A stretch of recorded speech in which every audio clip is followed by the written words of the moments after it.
Episode 107. Dr. Edi, kamu juga tahu bahwa aku tidak tertarik pada para ahli dan profesor ini. Aku tahu, hanya saja situasinya agak rumit kali ini.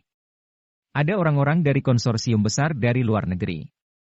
Mereka datang ingin melihat pengobatan tradisional Huaxia. Demi persahabatan internasional, Asosiasi Medis Huaxia memilih Asmenia untuk menjamu mereka dan membentuk tim medis. Kami sedang mendiskusikan siapa yang harus menjadi pemimpin tim. Adapun praktisi pengobatan tradisional Huaxia di Asmenia, kami awalnya merekomendasikan Tuan Reagen dari Aula Obat, tapi Tuan Yanuar dari Kota Sernia Selatan menolak untuk menerimanya. Dia mengejek praktisi pengobatan tradisional Asmenia, dan mengajukan diri sebagai pemimpin tim. Maka dari itu kami dari di Asosiasi Medis Asmenia, ingin meminta bantuan kamu. Mendengar ini, Jensen sedikit mengernyit. Sernia Selatan adalah kota pesisir di Huaxia Selatan, dengan ekonomi yang sangat maju, dan juga merupakan salah satu kota tingkat pertama di Huaxia. Adapun Tuan Yanuar, Jensen belum pernah mendengarnya. Tuan Yanuar dikenal sebagai Raja Jarum. Nenek moyang mereka juga adalah tabib kekaisaran, dan mereka cukup terkenal. Mereka mengatakan bahwa pengobatan tradisional Huaxia di Asmenia tidak maju, dan keterampilan medis kami semuanya hasil dari mencuri dari sekolah Sernia Selatan. Kata Dr. Edi lagi. Jensen mengerutkan kening. Kakeknya juga seorang praktisi pengobatan tradisional, dan meskipun tidak terlalu terkenal, teknik jarumnya juga cukup hebat, tapi orang yang bernama Tuan Yanuar ini, terlalu angkuh dan sombong.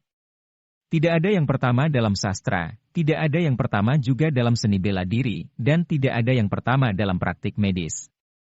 Tidak ada yang berani berjanji bahwa mereka dapat menyembuhkan semua penyakit. Raja Jarum ini terlalu angkuh dan sombong. Jensen berkata dengan tidak puas, kamu ada di mana Dr. Edi? Meskipun keterampilan medisku rata-rata, aku akan melakukan yang terbaik. Akan menyenangkan mendapat bantuanmu. Melihat Jensen setuju, Dr. Edi meminta seseorang untuk menjemput Jensen dan kemudian mobil melaju ke Aula Obat. Ketika Jensen memasuki Aula Obat, dia melihat bahwa Profesor Oscar, Tuan Reagen dan yang lainnya semua ada di sana. Dengan adanya Profesor Oscar, Tuan Reagen dan Dr. Edi di sana, maka bisa dikatakan 3 dokter terhebat di kota Asmenia berkumpul tempat itu.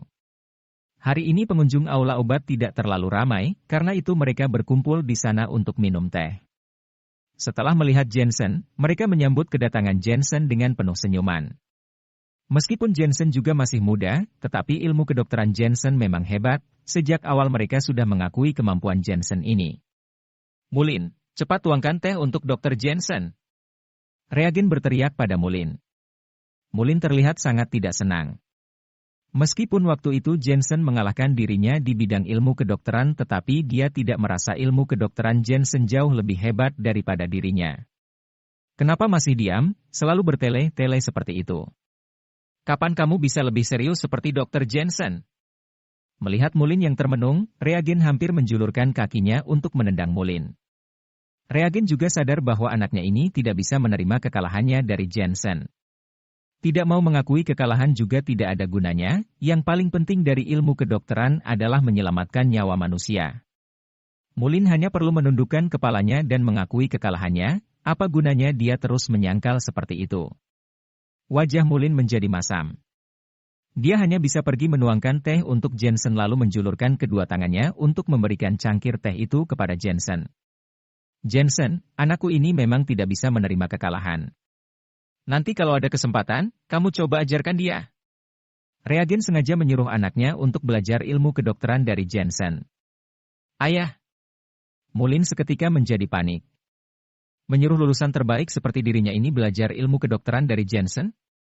Mau ditaruh di mana mukanya ini? Diam, kata Reagen memarahi Mulin.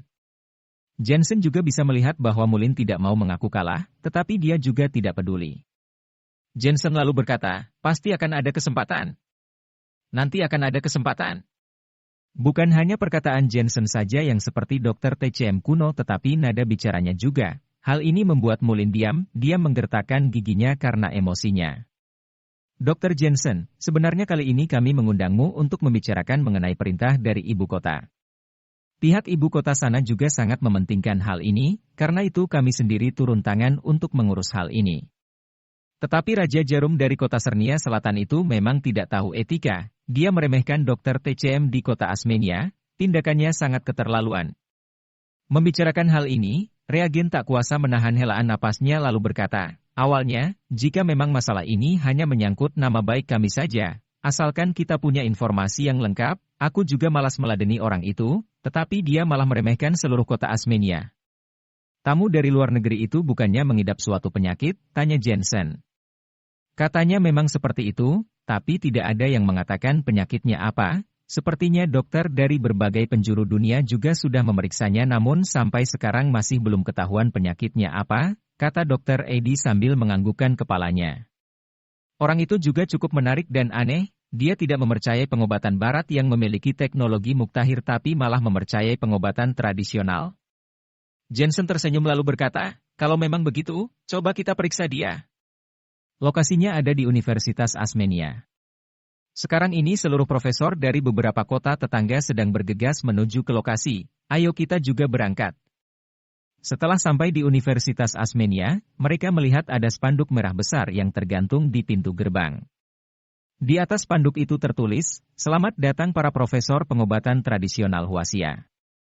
Seluruh kampus akan menjadi lebih ramai dari biasanya. Mobil Dr. Edi langsung masuk ke dalam kampus lalu berhenti di depan sebuah gedung. Dr. Edi kemudian memimpin Jensen dan yang lainnya naik lift sampai ke lantai 9. Lantai 9 adalah wilayah khusus dekan, di seluruh penjuru tembok tertempel berbagai artikel mengenai sejarah berdirinya universitas dan juga trofi. Tetapi saat itu ruangan itu sangat ramai, seluruh petinggi rumah sakit dari kota Asmenia berkumpul di sana.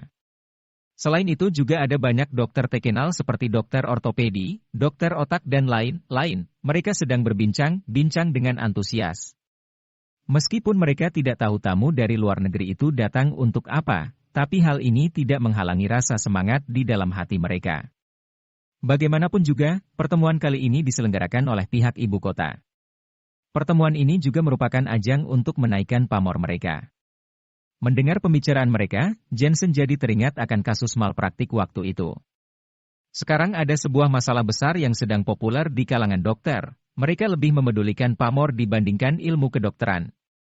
Menurutku, lebih baik jika pertemuan kali ini dipimpin oleh Tuan Yanuar. Ilmu kedokterannya sangat hebat, sangat pantas untuk mewakili Asosiasi Kedokteran Asmenia. Pada saat ini, suara tawa memecah pembicaraan para tamu yang hadir. Mereka melihat seorang laki-laki berumur 30 berdiri di sana. Jensen mengenali orang itu, siapa lagi kalau bukan Direktur Marvin. Direktur Marvin, kota Asmenia merupakan tempat kelahiran dari Dr. TCM. Pada masa dinasti Ming, ilmu pengobatan tradisional di tempat ini berkembang dengan sangat pesat. Pada waktu itu juga, kota Sernia Selatan hanyalah sebuah desa nelayan kecil saja, kata seorang laki-laki tua dengan rambut putih. Laki-laki itu adalah direktur rumah sakit Jekins. Semua orang juga tahu, seminar kali ini sangatlah penting, berhubungan erat dengan masa depan dan nama baik mereka. Mereka pasti tidak akan menyerahkan posisi ketua dengan semudah itu. Bagaimanapun juga, kalau mereka menjadikan Yanuar sebagai ketuanya, dia pasti akan menggunakan orangnya sendiri dan mereka yang berasal dari kota Asmenia tidak akan punya kesempatan untuk bergabung dalam tim itu. Sembarangan. Sebuah suara tawa yang terdengar sinis memotong perkataan itu. Suara itu berasal dari seorang laki-laki parubaya gemuk yang mengenakan pakaian tradisional. Laki-laki itu duduk dengan tenang di sana, auranya terlihat berwibawa, dia adalah si Raja Jarum, Yanuar. Yanuar, pertemuan kali ini diselenggarakan di kota Asmenia, itu berarti pihak ibu kota mengakui ilmu kedokteran dari kota Asmenia. Kamu adalah tamu dari kota Sernia Selatan, kamu seharusnya menghormati pihak penyelenggara, kata seorang dokter spesialis seraya membantah. Memangnya ilmu kedokteran dinilai dari lokasi? Yang paling penting adalah seberapa hebat ilmu kedokterannya. Yanuar ini merupakan orang yang keras kepala, kata-katanya juga dipenuhi aura mengancam. Bisa dilihat, dia sangat dihormati di kota Sernia Selatan, sepertinya para konglomerat dan orang pemerintahan juga selalu meminta untuk diperiksa oleh Yanuar sehingga dia jadi begitu angkuh. Ilmu kedokteran kota Asmenia hanya diwariskan dalam 3 generasi sementara leluhurku merupakan tabib kerajaan. Setelah berkelana ke banyak tempat, leluhurku mengembangkan ilmu kedokterannya. Pada waktu itu, provinsi ini hanyalah tempat yang liar. Leluhurku lah yang mewariskan ilmu kedokterannya sehingga membuat provinsi menjadi maju. Kota Asmenia hanya mempelajari ilmu kedokteran leluhurku saja, kata Yanwar dengan nada acuh.